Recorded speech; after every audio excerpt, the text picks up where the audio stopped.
Assalamualaikum warahmatullahi wabarakatuh. Perkenalkan, nama saya Rodia Tuniswa dengan NIM 2120201030 dari kelas PGMI 2, Program Studi Pendidikan Guru Madrasah Ibtidaiyah, Fakultas Ilmu Tarbiyah dan Keguruan, UIN Raden Fatah Palembang. Jadi, pada video ini saya akan melakukan suatu eksperimen tentang IPA untuk memenuhi tugas mata kuliah pendalaman IPA MI dengan dosen pengampu Pak Dian Andesta Bujuri MPD.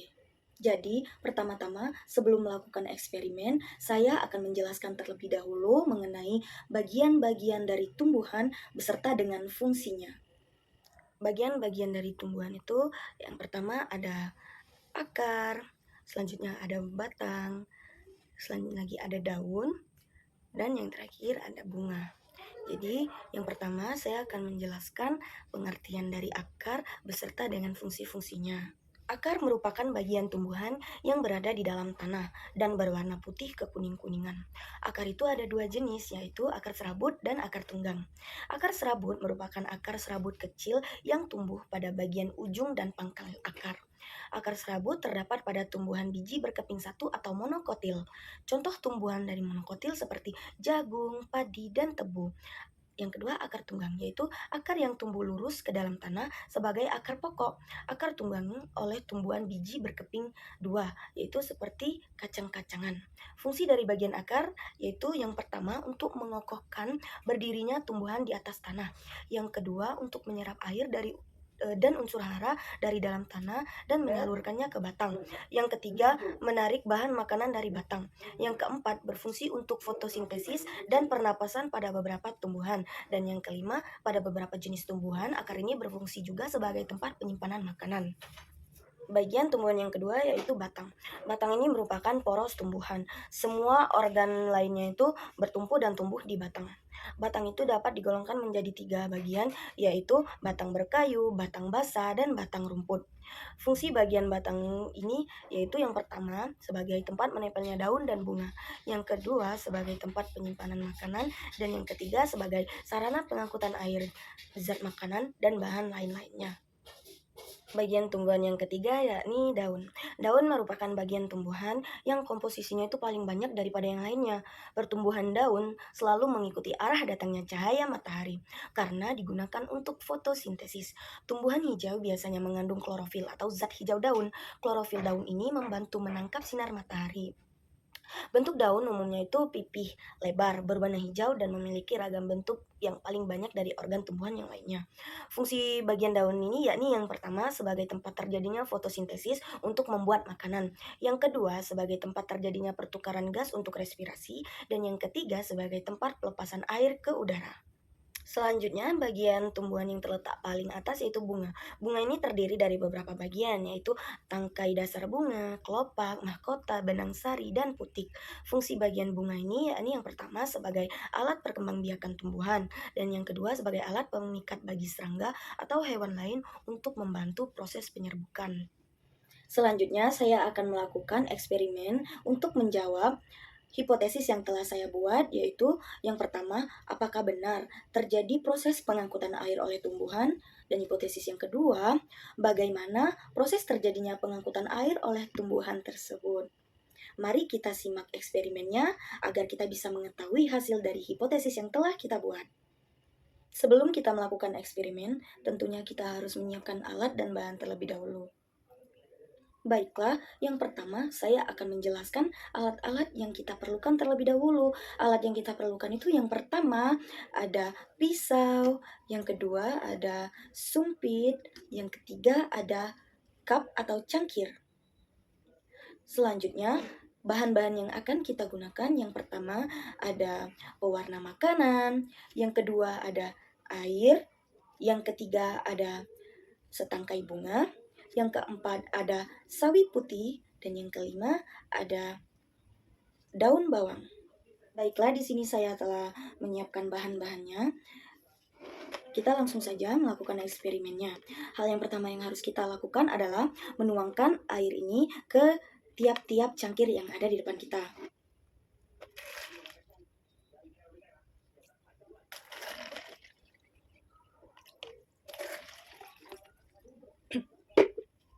Setelah kita menuangkan air ke dalam cangkir-cangkir ini, selanjutnya kita akan memotong sedikit bagian dari setangkai bunga ini terlebih dahulu. Kita akan memotongnya sedikit. Cara memotongnya itu dengan cara dipotong sedikit miring. Setelah itu, kita juga akan memotong bagian bawah dari sawi putih.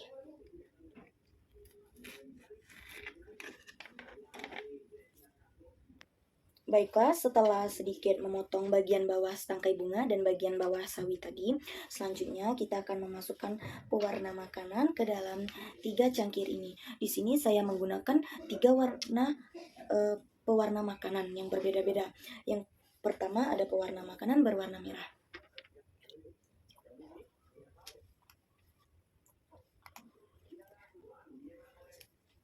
Selanjutnya yang kedua ada pewarna makanan berwarna biru.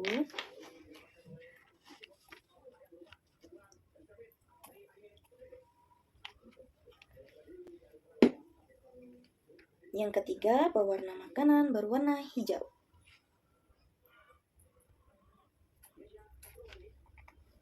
Setelah diberi pewarna, selanjutnya kita akan menggunakan sumpit untuk mengaduk pewarna ini agar air dan pewarnanya lebih cepat tercampur dan agar pewarna makanan dengan air bisa bercampur dengan rata.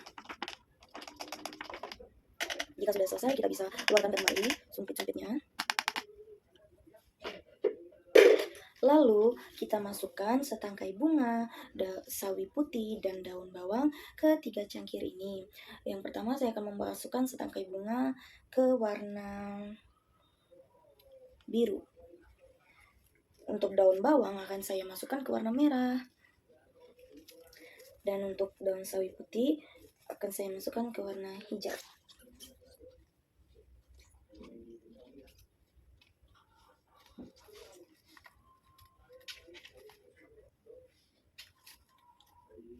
Nah, di sini mengapa saya harus menggunakan air yang diberi pewarna makanan?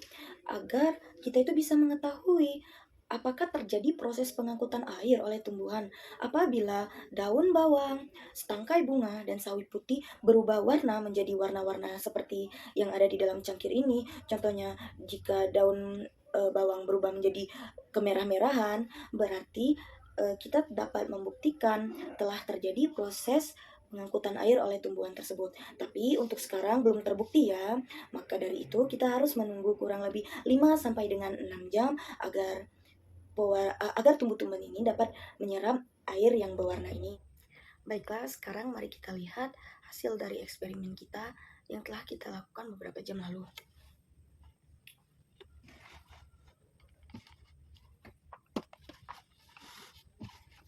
Nah, ini dia.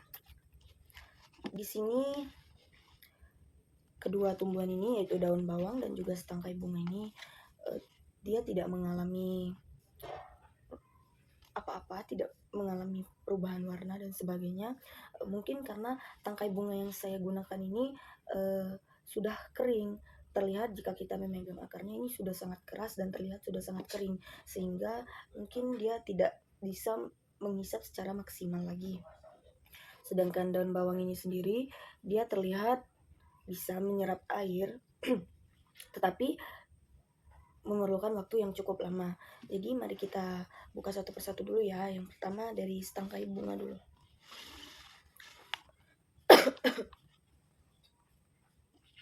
Nah, jadi di sini saya mau mencoba untuk membelahnya terlebih dahulu untuk melihat apakah di bagian dalamnya ini sudah ikut menyerap air atau belum.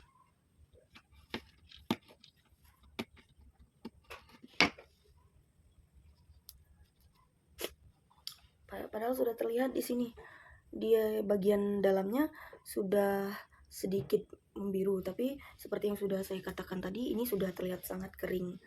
Jadi dia tidak bisa menghisap air dengan baik lagi. Selanjutnya daun bawang. Nah, pada daun bawang ini bisa dilihat bukan, dia sudah menghisap air yang berwarna merah itu di akarnya. Jika kita lap pun akarnya tetap berwarna merah karena dia telah menyerap air yang berwarna merah tersebut. Tapi pada daun bawang ini memerlukan waktu yang sedikit lebih lama untuk menghisap agar air itu bisa naik hingga ke daun. Nah, yang terakhir ini adalah sawi putih. Sangat terlihat jelas sawi putih ini telah berbeda dari yang pertama. Nah, pada bagian daun itu sangat berubah warnanya menjadi warna hijau. Yang awalnya itu berwarna putih kekuning-kuningan. Jadi, perubahan warna yang terjadi pada daun sawi putih inilah yang dapat membuktikan hipotesis yang telah saya buat. Hipotesis yang pertama kan, apakah terjadi proses pengangkutan air oleh tumbuhan? Dan jawabannya, iya, terjadi proses pengangkutan air oleh tumbuhan. Itulah mengapa saya menggunakan air yang berwarna, agar terlihat jika pada sawi putih ini berubah warna menjadi hijau, berarti telah terjadi proses pengangkutan air oleh tumbuhan. Baiklah, selanjutnya di sini saya akan menjawab hipotesis yang kedua yang telah saya buat, yaitu bagaimana proses pengangkutan air oleh tumbuhan. Jadi, proses pengangkutan air oleh tumbuhan tahap pertama itu dimulai dari diserapnya air dari dalam tanah oleh rambut-rambut akar, yang kemudian masuk ke bagian sel-sel epidermis dengan cara osmosis. Selanjutnya, air akan melewati lapisan korteks, kemudian menuju endodermis dan perisikel. Air masuk ke dalam jaringan silem yang berada di bagian tengah akar, kemudian diangkut ke atas melalui silem batang dan menuju daun melalui silem daun, untuk nantinya diolah sebagai bahan baku fotosintesis. Nah, naiknya air dari akar ke daun itu disebabkan karena adanya daya kapilaritas pada batang, sehingga air dapat dengan mudah terangkat ke dalam bagian tumbuhan lain yang lebih tinggi dari akar. Demikianlah penjelasan tentang bagian-bagian tumbuhan beserta dengan fungsinya dan juga eksperimen yang telah saya lakukan. Kesimpulan dari eksperimen yang telah saya lakukan tadi yaitu benar terjadinya proses pengangkutan air oleh tumbuhan. Bagaimana prosesnya? Yaitu awalnya diserap melalui rambut-rambut akar yang kemudian nantinya dilanjutkan dengan diterima oleh jaringan silem dan menuju jaringan silem batang, selanjutnya menuju jaringan silem daun. Jadi itulah yang dapat saya lakukan. Apabila terdapat banyak kesalahan maupun perbuatan, saya mohon maaf. Kepada Allah saya mohon ampun. Saya akhiri. Wallahul muwaffiq ila aqwamit thoriq. Wassalamualaikum warahmatullahi wabarakatuh.